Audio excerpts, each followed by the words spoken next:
참 잘 오셨습니다. 은혜 받읍시다. 참 잘 오셨어요. 날씨가 점점 쌀쌀해지고 있습니다. 감기 조심하시기 바라겠습니다. 오늘 본문 말씀을 통해서 베델에서 하나님을 만나다라는 제목으로 은혜를 나누려고 합니다. 이제 야곱은 장자권을 가지고 아버지 이삭을 떠나 하란으로 떠납니다. 야곱에게 있어서 그 길이 무척 불편한 길이었을 것 같습니다.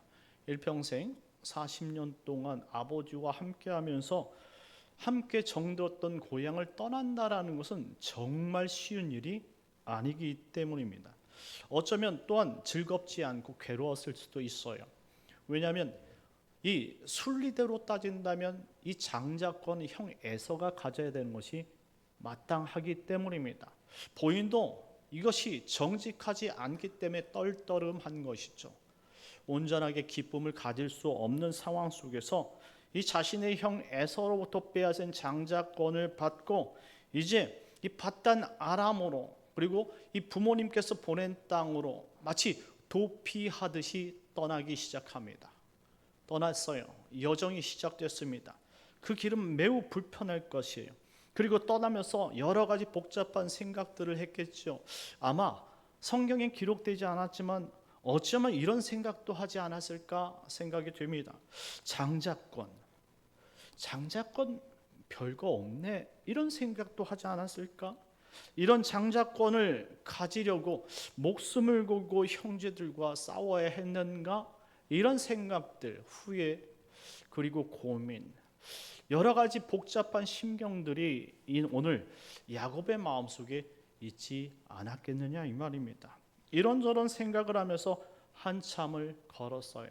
걷는 듯 마는 듯 자신의 고향을 보내보면서 그 길을 찾았을 때에 이제 해가 지기 시작합니다. 해가 뉘엿 쳐갈 때에 이제 자신이 정말 외로워서 혼자라서 어디 유숙할 장소가 찾았지만 없었고 이제 광야의 길가에서 마치 노숙인처럼 베두인처럼 하루를 보내야 하는 상황이 되었던 거예요.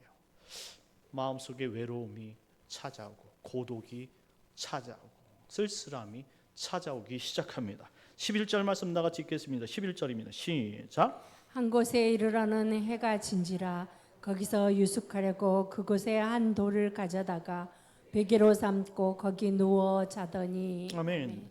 한 곳에 이르러 정확히 그곳이 어디인 줄 모르겠지만 해가 지고 있었기 때문에 더 이상 진행할 수 없었던 상황이다. 그래서 유숙하려고 그곳에 한 돌을 가져다가 베개로 삼고 거기 누워 잤다라고 말합니다. 여러분들 어떤 베개 사용하십니까? 제가 이 야곱이 어떤 돌베개를 골랐는지 모르겠지만 베개가 높으면 높을수록 잠이 안 오더라고요. 그리고 너무 딱딱하면 몇 시간 자지 못해서 머리통이 막 아파서 잠을 못 자요. 그러다 보니까 요즘에 베개가 너무 중요하다는 것을 알게 됩니다. 여행을 떠나보신 분들은 알 거예요. 하룻밤을 편하게 자기 위해선 호텔을 잘 잡는 것도 중요하지만 이 침실에 청결도 하고 그리고 베개가 참 편안한 베개를 만나면 그것만큼 좋은 것이 없어요. 그래서 저는 요즘에 생각하는 게 있어요. 하루를 떠나 이틀을 머무는 곳이 있으면 베개를 가지고 다녀야겠다라는 생각이 요즘에 들어요. 왜? 목이 아픈 거예요. 목이 이렇게 들리니까 목이 불편해서 너무나 아파요. 그리고 제가 딱 눕자마자 잠은 자는 것 같은데 오늘 야곱도 잠을 잘 못 잤을 텐데 그렇게 숙면을 하는 그러한 체질은 아닌 것 같아요. 여러 번 깨 있고요. 제 스스로 언젠가는 한번 생각해 봤는데 계속 새벽이 되면 앉아 있더라고요. 마치 목류병 환자처럼 앉아 있어요. 왜 앉아 있는지 저는 모르겠어요. 그러다 보면 저희 아내가 뒤에서 툭툭 쳐요. 누워 자라고. 그러면 제가 그 누워 자라는 이야기를 듣고 다시 누워 잡니다. 그렇게 앉아 있어요. 여러분 무섭게는 생각하지 마세요. 제가 그렇다고 해서 무서운 모습으로 여러분 깨가지고 막 돌아다니거나 그러지는 절대 않아요. 단지 그냥 여태까지 자라온 습관 때문에 그렇게 습성이 그렇게 좋지 않아요. 그래서 옆으로 누워 잔다든가 아니면 머리를 괜다든가 이런 식으로 잠을 자는 거예요. 상당히 그래서 숙면을 취하지 못합니다. 베개가 중요하다라는 거예요. 그런데 이 돌베개를 베고 자니까 제대로 잤겠습니까? 이리저리 너무나 딱딱하고 집만한 곳이 없다 이렇게 생각하지 않았겠어요? 집 떠나니 고생이다는 생각을 너무나 많이 했었을 겁니다. 남자들은요 이제 태어나서 성년이 되면 군대를 가야 돼요. 저도 이 군대를 갔다 왔는데 그 연무대에 딱 들어가니까 제가 첫날 밤 모포를 딱 이 가슴에 이렇게 끌어올렸는데 냄새가 나가지고 덮지를 못하겠더라고요. 그리고 그 다음 날 이 식판에다 밥을 주는데요. 아직도 생각이 나요. 그 식판이 초록색 식판인데 얼마나 옆으로 숟가락으로 긁었는지 옆에 있는 파란 이 초록색 그 식판이 다 떴어. 마치 건조해가지고 막 살갗이 막 이렇게 막 돋아나는 것처럼 아주 그래서 저는 구역질이 나서 첫날 음식을 다 버렸어요. 그리고 둘째 날 기가 막히게 음식을 먹기 시작합니다. 사람이 굶으면 그때부터 이제 사람이 바뀌어요. 첫날은 제정신이었기 때문에 다 버렸어요. 그리고 잠을 잘 수가 없었어요. 왜? 너무나 서러웠어요. 저는 제가 10월 말 군번이어서 10월 초 군번이어서 이게 한 해 건너고 3년을 건너고 4년째 제대를 하도록 되어 있어요. 날짜가 제가 29개월을 했는데 날짜가 그렇게 하다 보니까 10월 달에 들어가니까 이게 3년을 지내고 그 연초에 그 다음에 이 전역을 하도록 되어 있어요. 그 횟수가 얼마나 긴지 마치 장기 하사가 된 것처럼 느껴져 가지고 너무나 힘들었어요.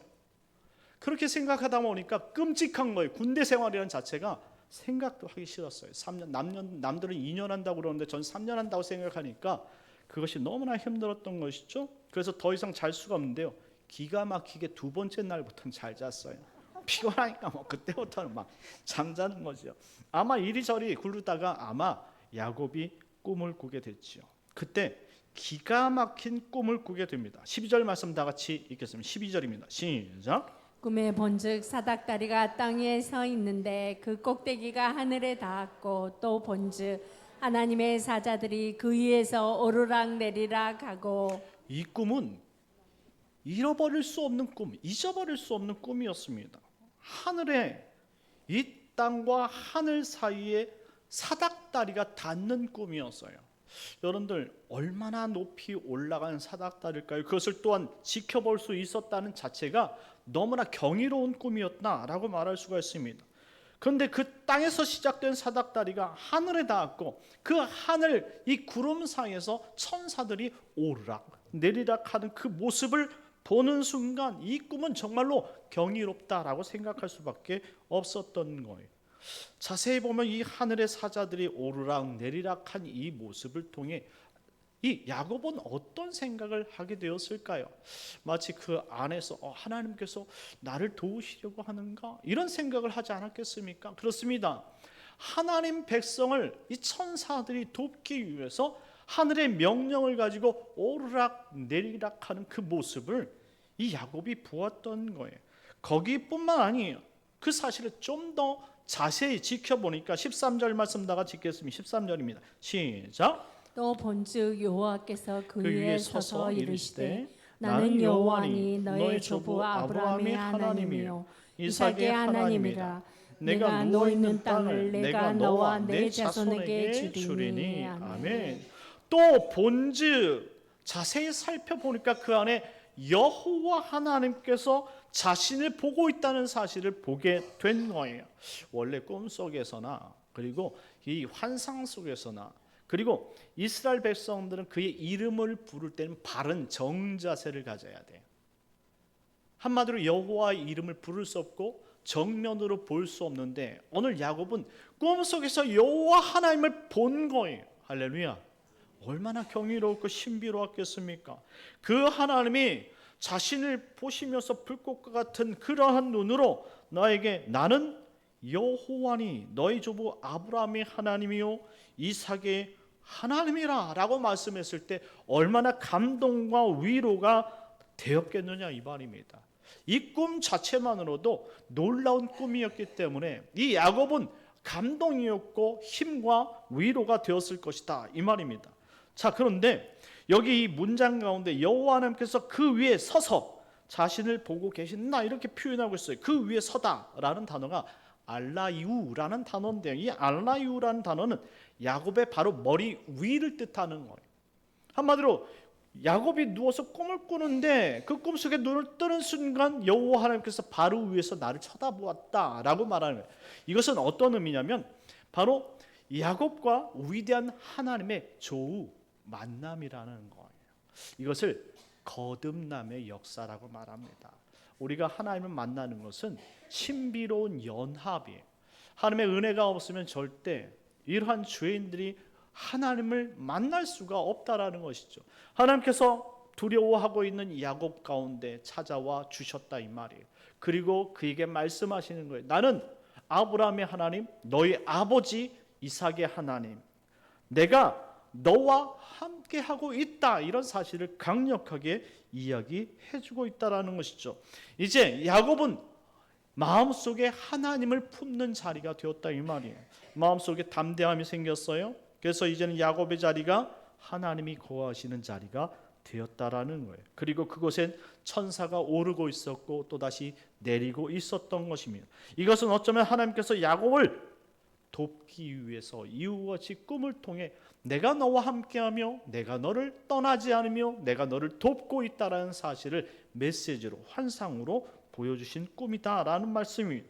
하나님께서 야곱에게 말씀하십니다. 나는 여호와니 너희 조부 아브라함의 하나님이며 이삭의 하나님이라. 내가 누워있는 땅을 내가 너와 내 자손에게 주리라 라고 말씀합니다.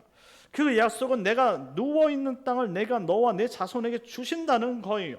이는 아브라함에게 주셨던 약속 그 땅과 이삭에게 주신 약속의 땅을 지금 야곱에게도 똑같이 주시겠다라는 약속이 이것이 우리에게 굉장히 중요합니다.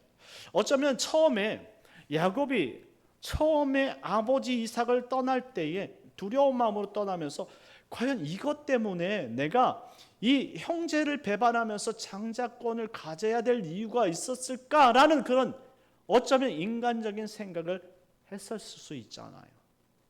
왜냐하면 이 장자권이 뭐길래 라고 생각할 수 있었던 거예요.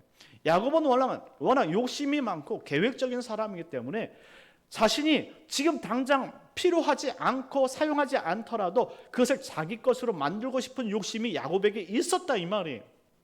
그러니 이미 뺏어놓고 보자라는 심보도 있었다 이 말인 것이죠. 그런데 오늘 지금 하나님을 만나고 보니까 하나님께서 나에게 주신 약속이 자신이 생각했던 그 아버지의 유산을 물려받는 것 이외에 아버지의 땅 그리고 조부의 땅을 언급하면서 이 땅을 주시겠다라는 약속이 땅은 뭡니까? 땅은 하나님께서 자신의 백성에게 주실 영원한 상급을 뜻하는 상징적인 단어예요. 저 그래서 오늘 우리 새벽에 요즘에 이 사사기서 가운데 룻기서를 살펴보잖아요.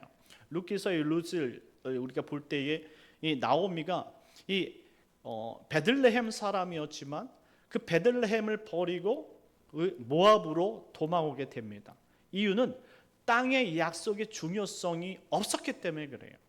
그래서 그 땅을 버리고 온 이 엘리멜렉 가정의 나오미와 그리고 말론과 기론이 어떻게 됩니까? 결국 심판받아서 다 죽고 말아요. 약속을 버린 자에게 철저하게 심판이 임한다는 사실을 가르쳐 준 거예요.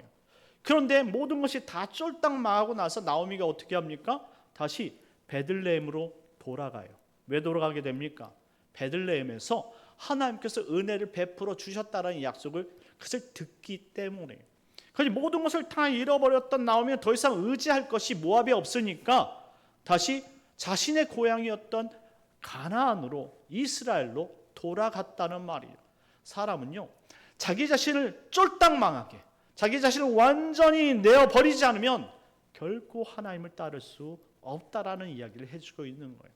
인간의 욕심이 가득 차 있으면 그것 바라보고 그것 따르느라고 결코 하나님의 약속을 따르지 않는다는 사실을 나오미를 통해서 보여주었던 거예요.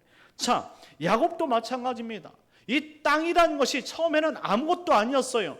그런데 하나님께서 자신을 만나주는 순간부터 아브라함의 땅 그리고 이삭의 땅, 그 땅을 너에게 물려줄 것이다 라고 말합니다. 영원한 약속을 나에게 주시겠다는 이 약속이 현실적으로 다가오면서 이것이 비로소 장자권의 혜택이라는 것을 깨닫게 되는 것이죠. 장자권은 아버지의 재물을 유업으로 받는 것이 아니라 약속의 땅을 물려받는 것이구나라는 사실을 알게 되었다라는 말이에요. 그러니 현상적인 눈이 아닌 영적인 눈이 커지기 시작한 거예요. 우리가 신앙생활을 하면요, 이런 물리적인 현상을 보면 현상적인 눈이 커지는 것이 아니에요. 현상적인 욕심과 눈이 크면 영적인 것이 줄어들고 작아질 수밖에 없어요. 하지만 현상적인 것이 정말 영적인 것이 커지면 자동적으로 이 현상적인 것이 줄어들고 작아지는 것이죠.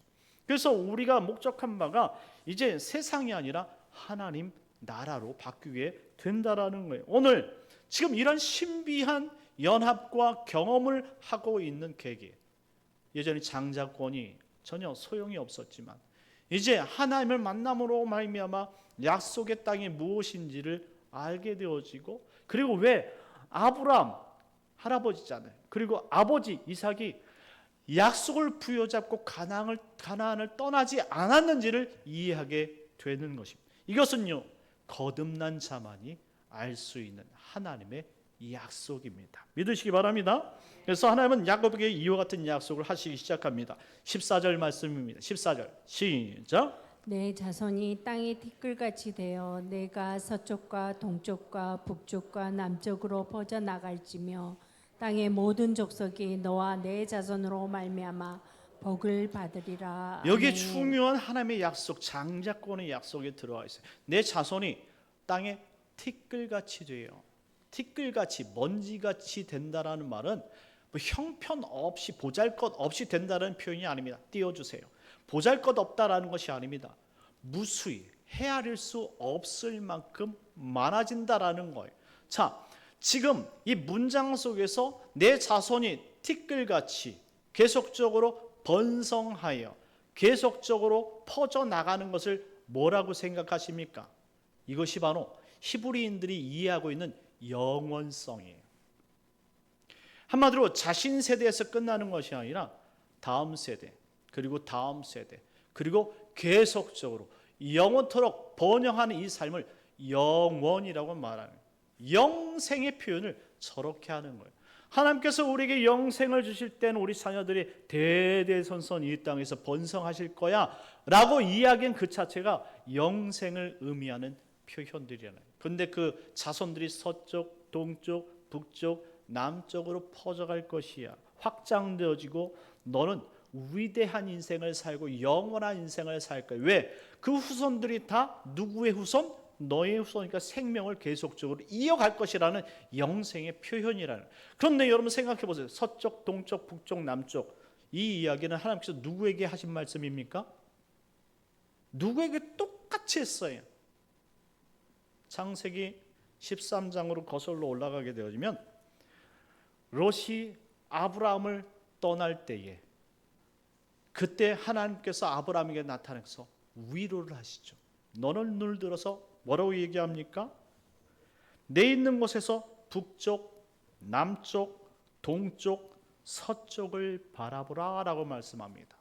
이미 야곱에게 주신 이 약속은 그의 선조, 그 할아버지였던 아브라함에게 똑같이 주셨던 말씀이에요. 그리고 보이는 땅을 내가 너와 내 자손에게 주르니 영원히 이룰 것이다 라고 말합니다. 영원히 이룬다라는 표현은 너희가 영생을 받는다라는 의미를 가지는 거예요. 하나님 너무나 감사하다는 거예요. 이와 같이 내 이름이 영원히 거한다는 자체는 하나님께서 나에게 영생을 주시겠다는 이 문자적인 표현이라는 것이죠. 이것은 아브라함만 받은 것이 아니에요. 그의 아들 이삭에게도 똑같이 받습니다. 창세기 26장 3절 말씀에 이하에 보면 이삭에게 내가 너와 함께 있어 내게 복을 주고 내가 이 모든 땅을 너와 내 자손에게 주리라. 내가 내 아버지 아브라함에게 맹세한 것을 이루어 내 자손을 하늘의 별과 같이 번성하게 하며 모든 땅을 내 자손에게 주리니 내 자손으로 말미암아 천하 만민이 복을 얻을 것이다 라고 똑같이 약속을 이어줘요. 그리고 나서 여태까지 이 비밀을 몰랐었는데 야곱이 장자권을 받은 후에 두려움을 가졌지만 그것을 가지고 쓸쓸히 외롭게 정말로 적막한 곳에서 자기 자신을 돌아보면서 자고 있을 때 하나님께서 나타나셔서 아브라함에게 하셨던 말씀 그대로, 이삭에게 하셨던 그 말씀 그대로 그에게 똑같이 흘러 보내주는 거예요. 이게 은혜 아닙니까? 이와 같은 신앙을 받고 이 신앙을 부여잡은 아브라함이 가나안 땅을 떠났습니까? 가나안 땅 다른 모든 사람들이 다 떠난다 할지라도 아브라함은 떠나지 않았어요. 그 신앙을 누구에게 물려줍니까? 이삭에게 물려줬어요. 이삭이 평생토록 아버지 아브라함의 이야기를 듣고 가나안 땅을 한 군데도 떠나지 않아요. 기가 막히게 안 떠나요. 힘들지만 그 주신 그 약속의 땅, 그 동서남북 그 지역에 있는 모든 것을 다 찾아다니면서 우물을 팝니다. 그러면서 어떻게 해서든지 살아내더라 이 말입니다. 이게 장자권을 가진, 한마디로 이 땅을 거듭나서 하나님 나라로 사는 믿음을 가진 사람들의 삶의 모습이더라라는 거예요. 그러니 그것을 지금 야곱이 받았고 그 야곱은 지금 그것을 받고 이 약속의 땅에서 어떻게 해서든지 하나님께서 함께 하겠다는 이 약속을 받아서 살아내야 한다는 것을 깨닫게 되었다라는 말이에요. 그런데 그 야곱에게 주셨던 그 약속이 야곱에게만 끝이 났느냐? 아니죠. 이스라엘에게 비로소 넘어가게 되었고 그 이스라엘 이후에 바벨론 멸망 사건 이후 예수님 사건 이후에 지금 예수를 믿는 모든 백성들에게 똑같이 주시고 있다는 사실을 기억하시기 바랍니다. 그랬잖아요. 예수님께서 마태복음 28장 19절에서 20절까지 말씀이 내가 나에게 주신 권세로 내가 너와 끝까지 세상 끝날까지 함께 할 것이다 라고 말씀입니다. 그러니 그 하나님께서 나와 함께 하심으로 말미암아 우리가 이 땅 속에서 하나님 나라를 지탱하면서 살 수 있도록 장자권의 영원한 생명의 의미를 부여주고 믿음이 있는 사람만이 오직 이 믿음을 부여잡고 장자권을 부여잡고 하나님의 약속대로 이 땅을 살아가게 된다라는 말씀입니다. 이제 야곱이 이삭으로부터 받은 이 장자권은 이제 아버지의 재산만이 아니라 선대 아브라함부터 시작되었던 그 유산이 자신에게 영적인 유산이 도착했다라는 사실을 알게 된 거예요. 자, 15절 말씀 다 같이 읽겠습니다. 15절입니다. 시작. 내가 너와 함께 있어 내가 어디로 가든지 너를 지키며 너를 이끌어 이 땅으로 돌아오게 할지라. 내가 내게 허락한 것을 다 이루기까지 너를 떠나지 아니하리라 하신지라. 아멘. 하나님께서 이제 야곱에게 약속한 네 가지를 약속하십니다. 그것이 무엇이냐? 첫째, 없나요? 하나님께서 야곱에게 약속하신 네 가지, 그렇죠? 하나님께서 야곱에게 하신 약속. 자, 첫째, 너와 함께 있어 너를 지키겠다라는 말입니다. 임마누엘 하나님께서 장자권, 영원한 생명을 가진 그 백성들과 함께 하신 줄 믿으시기 바랍니다. 둘째, 너를 떠나지 않는다는, 배신하지 않는다는 것. 셋째, 아버지가 약속한 가나안 땅으로 다시 돌아오게 할 것이다 이 말입니다. 일평생 우리가 이 땅에 살지만 결국 우리가 돌아갈 것은 약속되어진 하나님 나라다라고 선언하고 있는 거예요. 그리고 넷째, 내가 허락한 것을 다 이루기까지 너를 떠나지 않는다라는 거예요. 한마디로 모든 것이 너와 함께하고 떠나지 않겠다라는 약속을 계속 중복과 중복해서 함께 지금 있다는 사실을 가르쳐 주는 것이죠. 이는 그만큼 야곱이 두려워했다라는 말이고, 그리고 너무나 힘들어했다라는 표현을 강조하신 거예요. 자, 이보다 더 행복한 말씀이 없을 것입니다. 즉시 야곱은 잠을 깼어요. 그리고 자신이 이 꿈을 통해 하나님을 만났다는 사실을 깨닫게 됩니다. 자, 17절부터 19절까지의 말씀입니다. 17절, 18절, 19절 시작. 이에 두려워하여 이르되 두렵도다 이곳이여 이것은 다름 아닌 하나님의 집이요 이는 하늘의 문이로다 하고 야곱이 아침에 일찍이 일어나 베개로 삼았던 돌을 가져다가 기둥으로 세우고 그 위에 기름을 붓고 그 그곳 이름을 베델이라 하였더라. 이 성의 옛 이름은 루스더라. 아멘. 아멘. 이에 두려워하여 이르되 두렵도다 이것이요 이것은 다름 아닌 하나님의 집이요 하늘의 문이로다. 하나님의 집, 벳엘, 베델이 하나님의 집이라는 단어예요. 그래서 그것을 야곱이 이름을 바꿔버려요. 옛 이름은 루스지만 이제 하나님의 집 벳엘입니다. 그 하나님의 집은 하늘의 문이다라고 말합니다. 여러분들 문 자체가 사람 전체의 마음을 뜻한다고 말씀을 드린 적이 있어요. 유월절 여러분들 어린 양을 잡을 때에 그 유월절 어린 양의 피를 여러분들 임방과 설주에 바르잖아요. 그럼 문 전체에 바른다는 뜻이에요. 왜 문 전체에다 바르게 했냐면 그 사람의 그 집의 문은 사람의 영혼을 뜻하는 것이기 때문에. 한마디로 지금 이 벳엘이라는 이 하나님의 집이라는 그 이름은 하나님의 나라에 들어가는 천국문이다라는 사실입니다. 그러니 이와 같은 사실의 확신을 가지고 자신이 자고 배웠던 그 돌을 그곳에 세워 기름을 붓고 드디어 하나님의 집 베델이라고 이름하고 거기서 예배를 드립니다. 자, 말씀을 맺겠습니다. 사랑하는 성도 여러분, 비록 야곱이 이삭을 떠나 밧단 아람 라반의 집으로 도주하는 상황이었지만 하나님께서는 그에게 자신을 계시하셨고 그가 하나님과 함께한다는 사실을 깨닫게 해주셨어요. 성도가 이 땅에 혼자 사는 것 같이 보여도 하나님이 함께하시는 줄 믿으시기 바랍니다. 하나님께서 함께하심으로 말미암아 두려울 때, 힘들 때, 어려울 때도 내가 혼자가 아니라는 사실을 말씀을 통해서 깨닫게 하시고 때로는 오늘 야곱에 나타났던 것처럼 환상을 통해서라도 깨닫게 해주시고 그리고 기도할 때 확실한 음성으로도 깨닫게 해주신다 이 말입니다. 이것보다 더 큰 힘이 되는 것이 어디 있겠습니까? 그리고 그가 다시 돌아오기까지 하나님께서 그를 떠나시지 않겠다라고 임마누엘 하나님이 약속을 주셨으니 이것만큼 담대한 일이 어디 있겠느냐 이 말입니다. 이 이후에 여러분 야곱의 인생은 급격하게 바뀌어져 나갑니다. 물론 야곱은 한순간에 하나님을 만났지만 그가 약복강에 도달하기까지 그가 얼마나 또 살아내려고 정말 인간적인 그 묘수를 꺼내며 인간적인 방법들과 세속적인 방법들을 사용하는지 몰라요. 참 인간적이다라는 인간의 냄새를 많이 풍기게 하지만 결국 하나님이 영원히 그와 함께했다는 사실을 그를 야복강에서 변화시키면서 깨닫게 하신다 이 말입니다. 지금 주님이 우리와 동행하시면서 우리에게 가장 크게 원하시는 것은 무엇이냐면 이제 성장을 통해 성숙으로 나아가는 것입니다.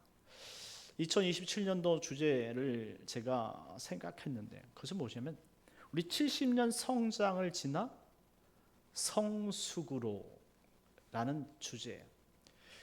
숫자가 중요한 것이 아니라 내용이 중요한 시대가 됐어요. 지금 대한민국에 5만 교회가 있어요. 그런데 그 5만 교회가 자기 스스로 별과 같은 정체성을 나타내야 되는데 정말로 하나님의 교회의 정체성을 정말로 빛나게 나타나는 교회가 몇 교회나 될까라는 생각을 많이 했어요. 왜냐하면 교회도 지금 복음이 사라지고 있기 때문에 기복주의 신앙과 세속주의와 그리고 정말로 기타 신비주의와 여러 가지 잘못된 사상으로 인해서 복음이 사라지고 있는 시대가 되었다 이 말이에요. 그렇다면 우리는 이 70년의 이 세월을 가지고 우리는 어떤 정체성으로 우리 영락교회를 나타낼 수 있느냐 이 말입니다. 저희는 대한예수교 장로교 아닙니까? 장로 교인들은 말씀으로 승부 거는 줄 믿으시기 바랍니다. 말씀으로 변화되어지고 확실한 말씀 위에 다시 세워져서 정말 성숙으로 나아갈 수 있는 그런 영락교회가 되었으면 좋겠습니다. 오늘 베델에서 잠을 자다 하나님을 만났던 그 야곱처럼 우리가 영락교회에서 신앙생활하다 은혜를 주시는 그 하나님을 만나서 우리 인생도 변화되어지고 그리고 우리 영락교회도 우리 성도님들을 통해서 더 위대한 교회가 되어지는 그 은혜의 역사를 써가는 우리 모든 우리 영락교회 식구들과 우리 영락교회가 되길 예수님의 이름으로 축원합니다. 우리 잠시 기도합시다. 기도하실 때 하나님 나머지 3일도 하나님 은혜 가운데 있게 하여 주시옵시고, 오늘 베델에서 하나님 만났던 그 야곱처럼 하나님 우리 인생의 영락교에서 만났던 우리 하나님을 다시 생각하게 하시고, 하나님 우리 교회가 이제 더 아버지 정체성을 확고히 하여서 하나님께서 원하시는 교회로 발돋움할 수 있도록 은혜를 내려 주옵소서. 3일도 지켜주시옵소서. 우리 주여 한번 외치고 기도하겠습니다. 주여, 하나님, 하나님의 은혜가 충만케 하여 주시옵소서. 오직 주님만 바라보게 하여 주시옵시고, 오직 아버지 이 70년 세월 가운데 오직 주님을 만남으로 말미암아 아버지 우리가 이 지역에서 더 빛나는 별이 되게 하여 주시옵시고, 하나님의 영광을 나타내는 교회가 될 수 있도록 인도하여 주시옵소서. 이제 하나님 말씀대로 순종하며 살게 하여 주시옵시고, 오직 주님께만 영광을 돌릴 수 있는 복된 아버지 교회가 되게 하여 주시옵시고, 아버지 이제 2025년도 12월 1월을 마무리하면서 아버지 이제 2025년도도 잘 마무리해 갈 수 있는 아버지 한 주간이 되고 한 달이 될 수 있도록 인도하여 주시옵소서. 오 하나님, 은혜 내려 주시옵소서. 예수님의 이름으로 기도합니다. 참 좋으신 하나님 감사합니다. 하나님의 은혜로 하나님 지금까지 달려왔사오니 하나님 이제 70년 아버지 우리 이 역사 가운데 하나님 아버지 70년의 성장보다 아버지 그것을 넘어 성숙에 이룰 수 있는 아버지 위대한 교회가 되게 하여 주시옵소서. 오직 주님만 바라보게 하여 주시옵시고, 주님께서 우리에게 주신 그 사명을 감당할 수 있는 아버지 말씀 위에 반석 위에 예수 위에 세워지는 단단한 교회가 되게 하여 주시옵소서. 오직 주님께만 영광이 되는 11월이 되게 하시고 나머지 3일도 주님과 동행할 수 있는 우리 성도들 되게 할 것을 믿사오며 예수님의 이름으로 기도드리옵나이다. 아멘.